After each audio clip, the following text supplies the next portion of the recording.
ang konstitusyon ng Pilipinas. Yan po ang pinakamataas na batas, ang saligang batas. At sana po, bilang tayo po ay nasa gobyerno at ang mga kasama naman po natin sa KJOC, tayo pong lahat ay Pilipino. Ano daw? KJAC? KJAC? Ano yun, Ruben? Oh, tuloy. At tayo po minsan nagkasama-sama. Oh. Dahil sa pagmamahal po natin sa bayan natin at tayo po sumusunod sa konstitusyon. Mahal mo ba ang bayan, Ruben Padilla? Teka lang. Teka lang. Parang may mali ah. Kailan mo pa minahal yung bayan? Ang minahal mo lang naman yung mga makakibuloy. Baste, nakasampal ka na. Yan po yung pag-uusapan natin ngayon. Kasi nagkita na po sila, Baste, no? At Torreon. No, so tatanungin natin kung nasampal na ba ni Baste, no? Ang galing. Dapat isang ano ba? Isang gano'n, no? Ganyan. Dapat nanampal ka na. Pero yun po, no? Unahin muna natin bigyan ng reaksyon si Ruben Padilla. Sus Mariusip. K.O. Sana po, ang pakiusap ko sa dalawang panig, sa usapin po ng pagdinig nito, wala po ditong sasabihin ay maka-Duterte kami. Yan ang sinasabi. Kaya nyo ginagawa yung hearing na yan kasi natural naman! Kitang-kita naman eh.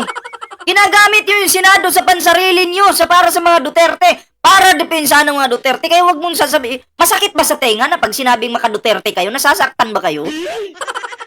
Ruben Padilla, bakit ka nasasaktan? Iyon naman yung totoo. Bakit? Alam nga naman sabihing, hindi kayo maka-Duterte, halatang halata naman. Kinakalaban nyo nga yung admin eh. Pangulo. Diba? Ang dinedepensahan nyo, Manyakis. Bayan o Kibuloy, sabi ni Vince. Diba? Sabi nyo, mahal nyo yung bansa, mahal nyo yung mga Pilipino, pero anong nangyari? Ruben Padilla, may pagmamahal ka ba? West Philippine Sea nga, no comment kayo dun eh. Pilipino yung naputulan ng hinlalaki dun. No comment kayo dun. Pero pag dito, sa Kingdom, kahit binababo yung pulis, mga kapulisan dyan, ang kinakampihan nyo pa rin yung mga sinungaling, mga kulto. Alam mo, isa kang kahihiyan pagdating sa mga Muslim. Ruben Padilla. Haram ka. Yun yung totoo. Haram ka. Alam mo ba yung mga kumakampi sa nanggagahasak? Haram yan. Diba? Tuloy natin. Duterte kayo. Alam niyo mga kababayan, kapag hindi po tayo tumigil sa ganitong paniniwala, hindi tayo aasenso. Kami po... Kayo lang ang aasinso. Oy, wag mong idama yung sarili mo kasi yung mga Pilipino nagugutom. Lalo na sa panahon ni Digong. Sino yung umasinso? Ayun dyan. Wag mong idama yung sarili mo na hindi tayo aasinso. Uy! Tagal mo nang asinsado ah. Nag-benefits ka sa panahon ni Digong at ngayon. Sa pagkampi mo sa kanila, umasenso ka. Pera-pera lang yan, Ruben. Sasabihin mo hindi tayo aasinso. Ang utak nito. O ay inahalal ninyo para maging tagapagsalita po ninyo, maging boses po ninyo. Ikaw magiging boses? Inihalal ka dyan na sana gumawa ka ng batas. Hindi yung kumampi sa mga manyakol, mga kantotero, mga kumakantot dyan. Mga kiyud-kiyud ba? Anong nagawa mo?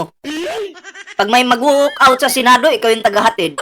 Binuto ka ba ng mga Pilipino para maging tagahatid lang sa mga mag-walk out? Binuto ka ba ng mga Pilipino para magmukbang sa loob ng Senado? Binuto ka ba ng mga Pilipino para magsuklay-suklay ng biguti mo dyan sa Senado? Sige, sagutin mo yan.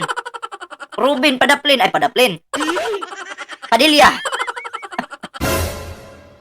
At dito po sa usapin nito, wala po kami ditong pinapanigan. Ang pinapanigan namin kung ano.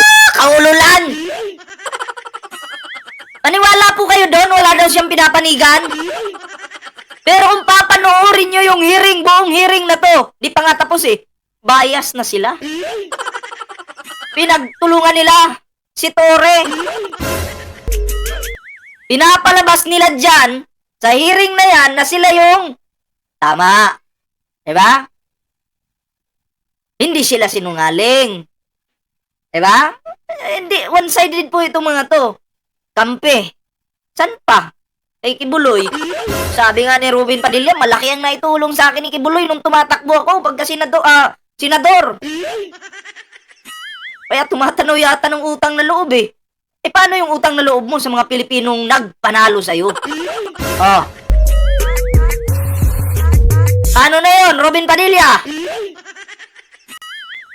Ito ang sinasabi ng saligang batas. Yun po ang susundin natin. Doon po tayo pupunta lahat pagkatapos ng usapin nito. Kahit anong ihampas nyo sa amin dito na batas na ginawa lang namin sa Senado, sa Kongreso. Gumawa ka ba ng batas? Huwag mong isali yung sarili mo. Anong nagawa mong batas? Anong ginawa namin? May nagawa ka ba, Ruben Padilla? May nagawa ba si Ruben? Ano nagawa mo? Anong ginawa namin? Gumawa ka ng sarili mong batas! Huwag mo aangkinin yung hindi mo ginawa. Anong ginawa namin? Oo, pare-pareho kayong senador, pero dapat may ginawa ka rin batas. Anong namin? Anong ulaw?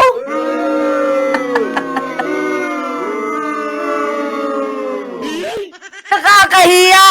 Oh my God! So, hindi po yan pwedeng manaig sa Diyan pa lang sinungaling ka na, Ruben Padilla, ha? Diyan pa lang sinungaling ka na. saligang batas. Kaya mga kababayan, sa usapin nito, sana ang pakiusap po natin sa lahat kung paano po tayo magkakaroon ng katahimikan, kapayapaan.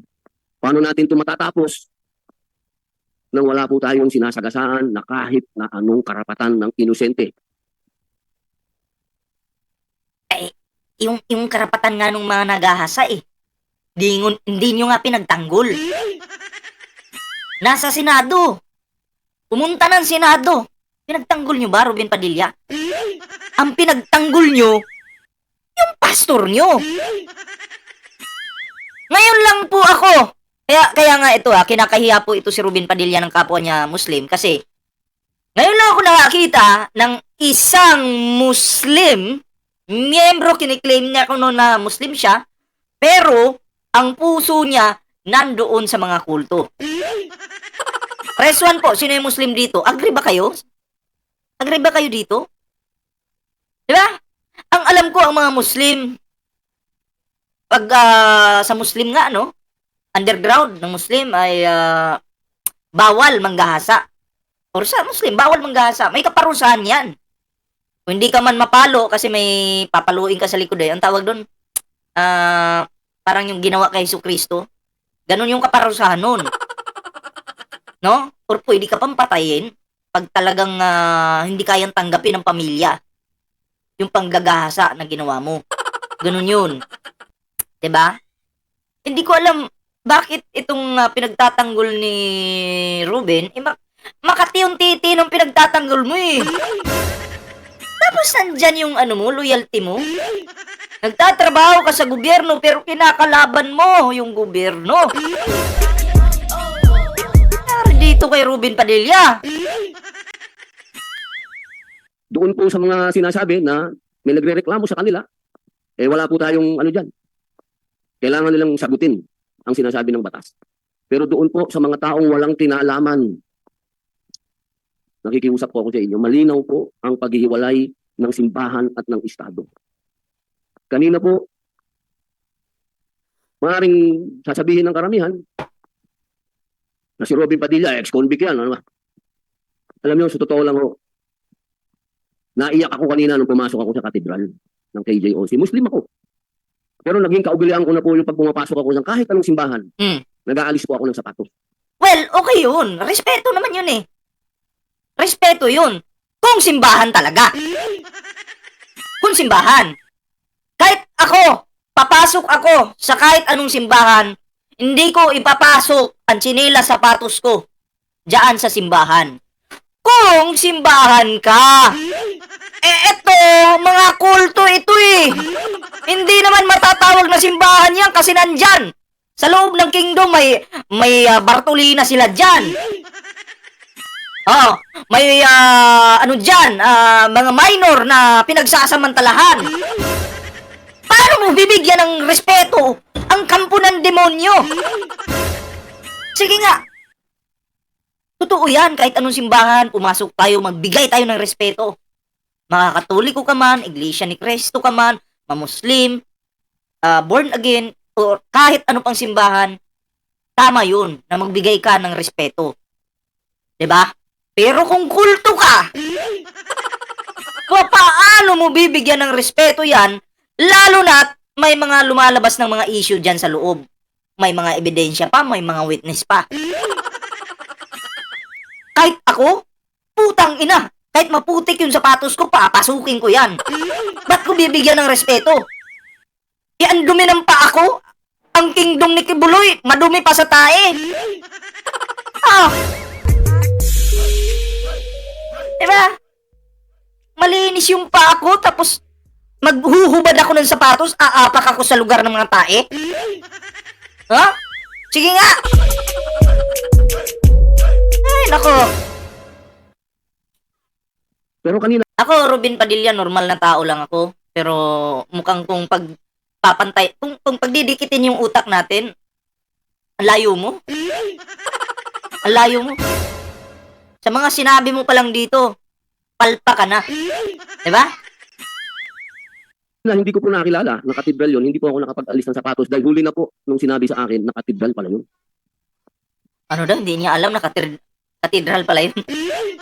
Hindi niya alam! Ako hindi pa ako nakapasok dun, pero alam ko. Hindi niya alam na katedral pala yun. Balik natin. Kapag nag-aalis po ako ng sapatos. Eto hindi niya alam daw. Tingnan natin. Hindi daw niya alam na katedral pala yun. Ako bakit alam ko? Ang layo-layo ko dito, pero alam na alam ko. Diba? Eto. Ito Wait lang. Di ako...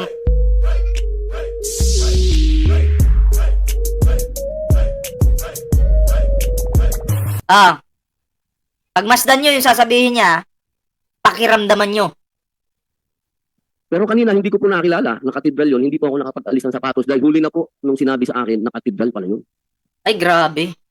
Alam mo, saan dami-daming bobo sa mundong ito, pero si Robin Padilla, yun yung sinabi niya. Di niya alam na katedral pala yun. Ha?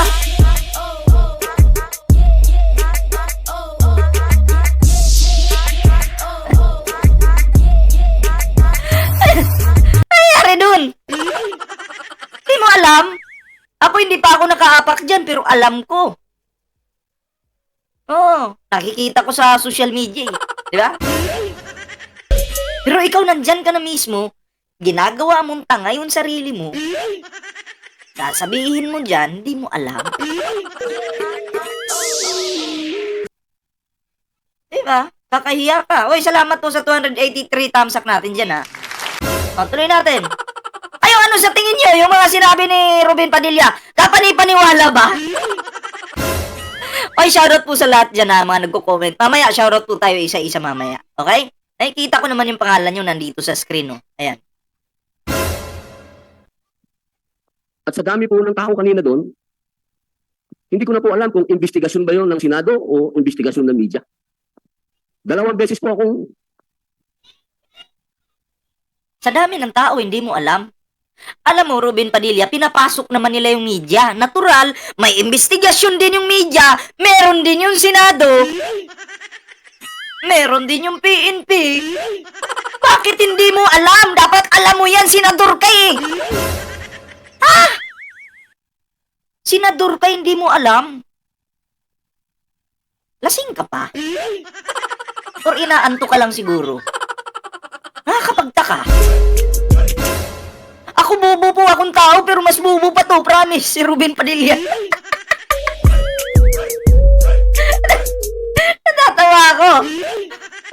Fee Channel, shoutout. Naitulak, tinamaan ng camera. May mga bagay sa Pilipinas, mga kapatid, mga kababayan, hindi naman puro isi-sensationalize natin. Naitulak ka, tinamaan ka ng camera. Ang hina mo naman. Ba't tinamaan ka ng camera? Ba't yung iba dyan, grabe makaiwas sa camera, pero ikaw tinamaan ka? May pasa ka ba? Patingin nga. Eh baka kwento lang yan. Baka katang-isip mo lang yan. Sige nga. Ang galing. Alam mo, kahit magpalay detector test ka pa, Ruben Padilla, hindi ako maniwala dyan sa pinagsasabi mo. Na tinamaan ka ng camera. Nandyan kayo sa Senado. Huwag kayong magdagdag ng kwento, Ruben Padilla. Nandyan kayo. Buong bansa nanonood sa inyo. Hindi lang buong bansa, buong mundo.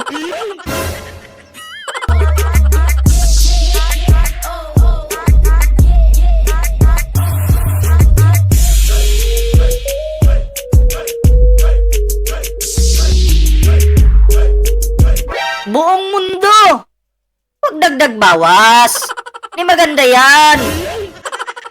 May mga bagay na kailangan naming magtrabaho. Nagtatrabaho ka ba?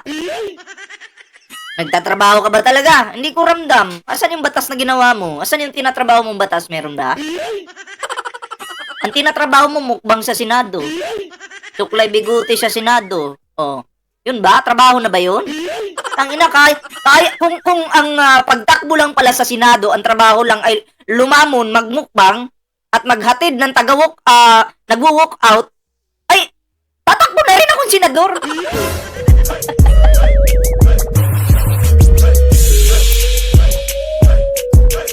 Tatakbo na rin ako kung ganyan.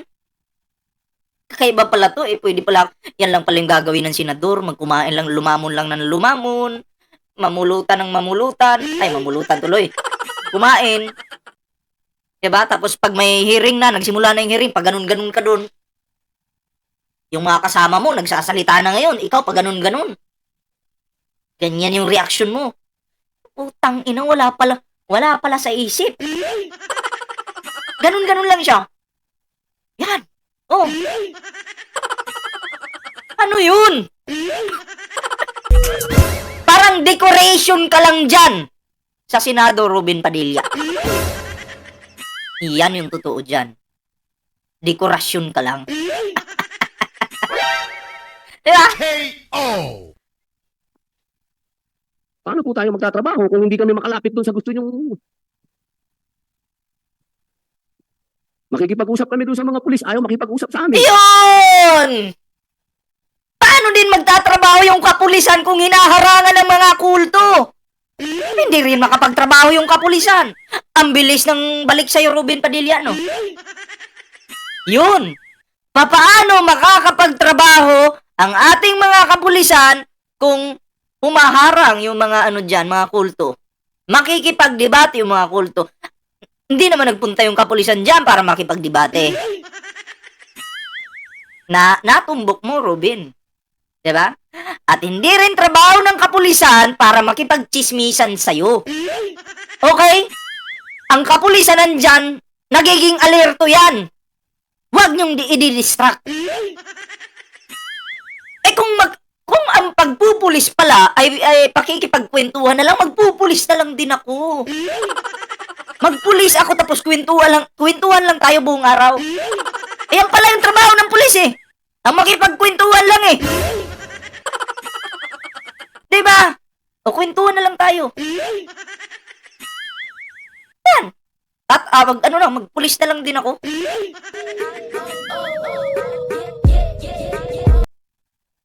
Tamo, kung ako naka-duty ako, Ruben Padilla, senador ka, igagalang naman kita. Pero ang makikipagkwentuhan ka na sa akin, may mga ganun-ganun pa, abay, nagtatrabaho naman ako, nagtatrabaho sila. Respeto ba? Wala kasing respeto. Diba? Hindi naman ako nag-iimbestiga. Gusto ko lang kamustahin dahil alam naman lahat ng PCCR ako, criminology ako, nangarap ako maging pulis. Walang may pake kung criminology ka. Diba? Ikaw yun eh. Anong connect? sa nagiging issue ngayon kung criminology ka? Anong connect? Sige nga. Pwede bang i-connect? Walang may pake.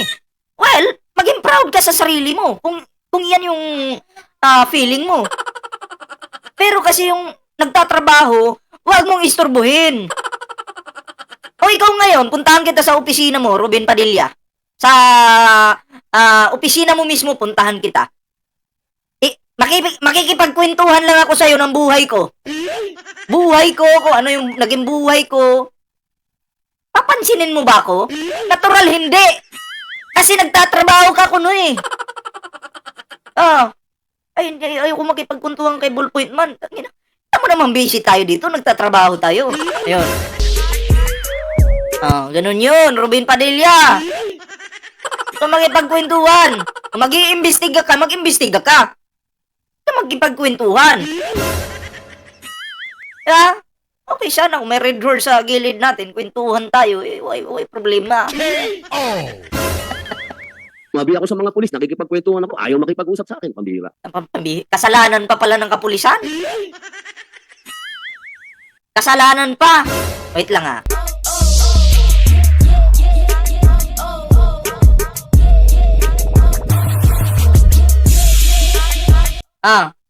Oy, PNP, next time ha, pag nakipagkita kayo kay Ruben Padilla, kausapin nyo naman. Ang advice ko sa'yo, Ruben Padilla, kung gusto mong kausap, bili ka ng kausap mo. KO! Bumili ka ng kausap mo. Tuloy natin to. Paano tayo matatapos? Mga kababayan, kung Oy, salamat sa 490 thumbs up natin dyan. Maraming salamat po. sana, Chairman, ang maging dulo nitong pagdinig na to, matapos ang kalbaryo ng KJOC, matapos ang kawawa yung mga pulis doon, tinatanong ko, 24 hours, palit-palit. Ngayon, kung sa tingin nyo lahat, nakakatulong sa bayan to, nasa inyo po yan. Pero sa akin, ang pakiusap ko sa inyo, malinaw ang saligang batas sa paghihiwalay ng simbahan at estado. Sana po, yun tayo lahat Hindi simbahan yan, Ruben Padilla. Kailan pa naging simbahan yung may mga nagkakantutan dyan? Kaya nga, anong sinasamba nyo? Puki ng ina? Ay, nako. Wait lang. Lumaki. umpisa. Bago po natin ito palahin, bago tayo magsisihan, ang KJOC, KJOC? Ay, kabubo. KJOC, balik natin. Hindi niya alam yung yung sinusuportahan niya. Hindi niya alam. Balik natin. bago po natin ito palahin, bago tayo magsisihan, ang KJOC, KJOC na pala. Ay, hindi po ako updated dun ha. Binago na pala.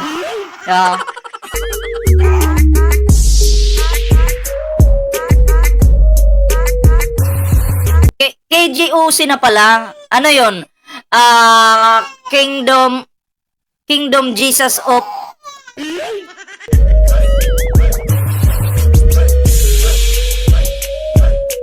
Naguluhan ako sa'yo, Ruben Padilla. simbahan po ito. Yun lamang po. Maraming salamat po. Ang gulo! KJOC! Ako, grabe, sabi ko, balik ka na lang siguro kaya ng mag-aral ka ulit. Aralin mo yung pangalan ng sinusuportahan mo ngayon. Ano ba talaga yung totoong pangalan yan? KOGC ba? O KG... Ano yun? KJOC? Ay, nako po! Anyari sa mundo natin? Anyari sa mga senador natin ngayon?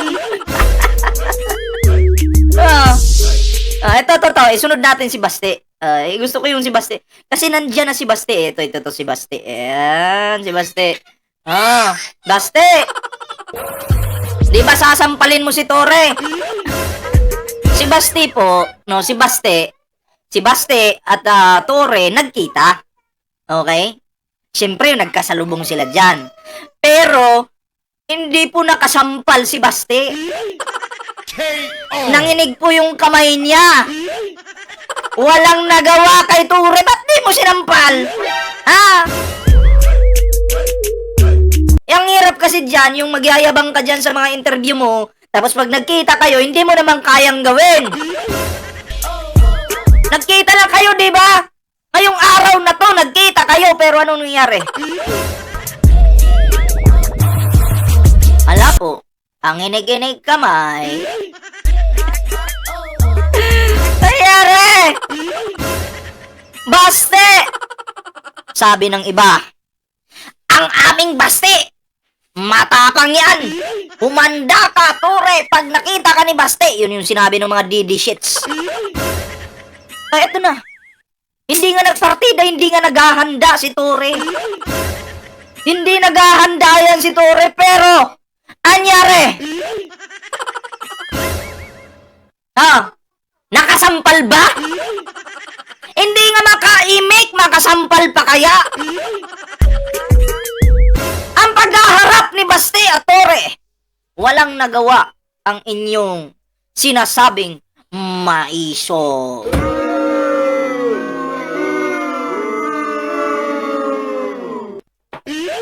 Isa pa.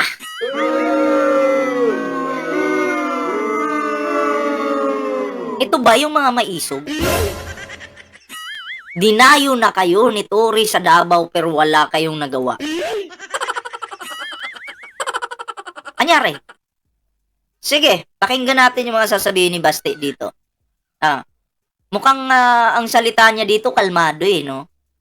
Kumpara dun sa interview sa channel niya yata yun, no?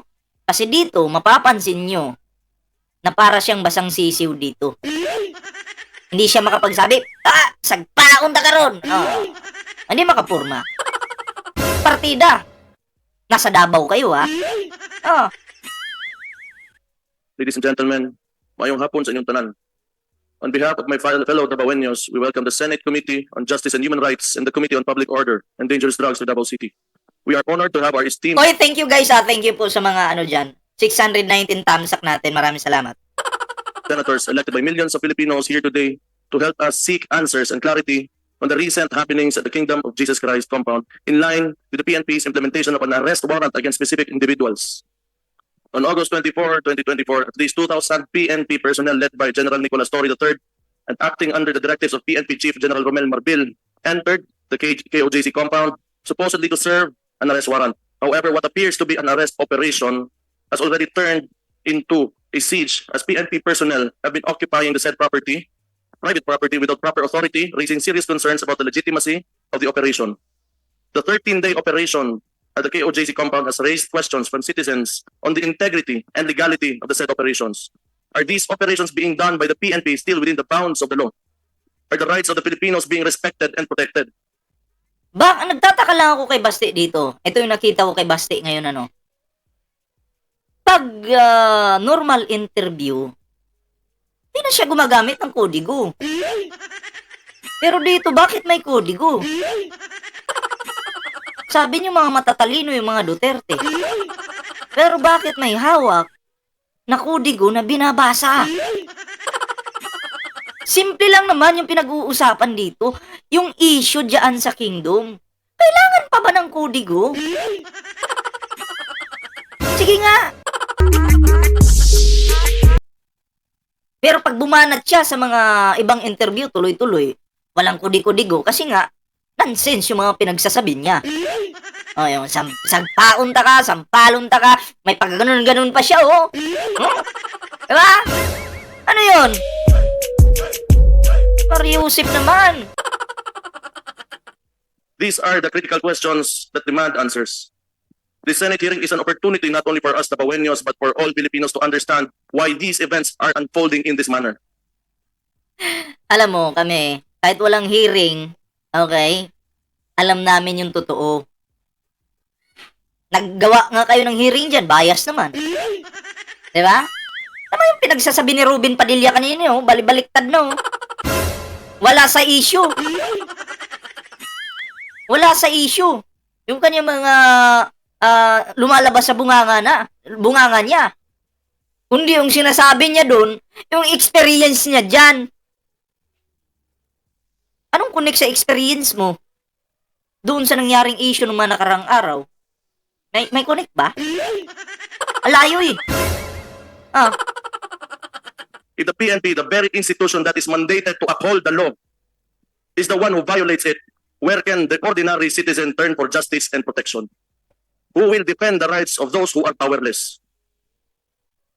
We respect the implementation of any warrant as long as it is within the law and does not trample on the sabi Constitution. dito, di kasi marunong mag-English kaya gumagamit ng kodigo. Ako, naintindihan ko naman, may mga Pilipinong hindi marunong mag-English. Meron ding marunong. Okay, pero sa tingin ko, wala namang problema doon. Kung marunong mang mag-English o hindi. Basta wag ka lang sinungaling. Okay? Magpakatotoo ka lang. Pero kung hindi ka na nga marunong, tapos gagawa ka pa ng kabubuhan, katarantaduhan, wala, mapapahiya ka talaga. Diba? Constitutional rights of others. It is our firm belief that the pursuit of justice must never come at the expense of fairness and due process. The Baweños are peace-loving people, and we take immense pride in our city's long-standing peace and order, which we all worked hard to sustain over the years. This is a product of the great collaboration among the law enforcement agencies, the LGU, and the public. We are committed to maintaining this harmony, and we will continue working towards a safe, peaceful Davao City for all. Mr. Chair, esteemed members of this committee, I thank you once again for this opportunity. We just want answers. We look forward to productive and insightful discussions. Dagang salamat. May hapon sa inyong tanan. God Ayun na yun! Asan yung sagpaon ta ka? Inaantay namin. Yung sasampalin mo si Torrio, tadyakan ba ta ka o sagpaon ta ka? Basta ganung word, asan na yun? Parang wala akong narinig ah. Nagkasalubong naman kayo ni Tori dyan. Ba't di ka umimik? Dapat sinabi mo, Stoy, ali diri. Tapos sabay sampal. Oh, magkaalaman talaga. Oh. Ay bakit wala? Ay, are! KO. Ano nangyari? bless you all. Thank you, Mayor Duterte. Vice Mayor, kitain. Yun na yun. Kodigo lang. Babasahin lang yung kodigo. Tapos. Hindi galing sa puso. Hindi galing dito. Galing dun sa papel. KO. Ay, nakakahiya ka. Ah. Opening statement? Thank you. Who else would like to deliver his opening statement? General Tori, you have opening statement? I would like to defer after the presentation of the issues, sir. Okay. Okay. Sinunod natin tong isa. Wait lang.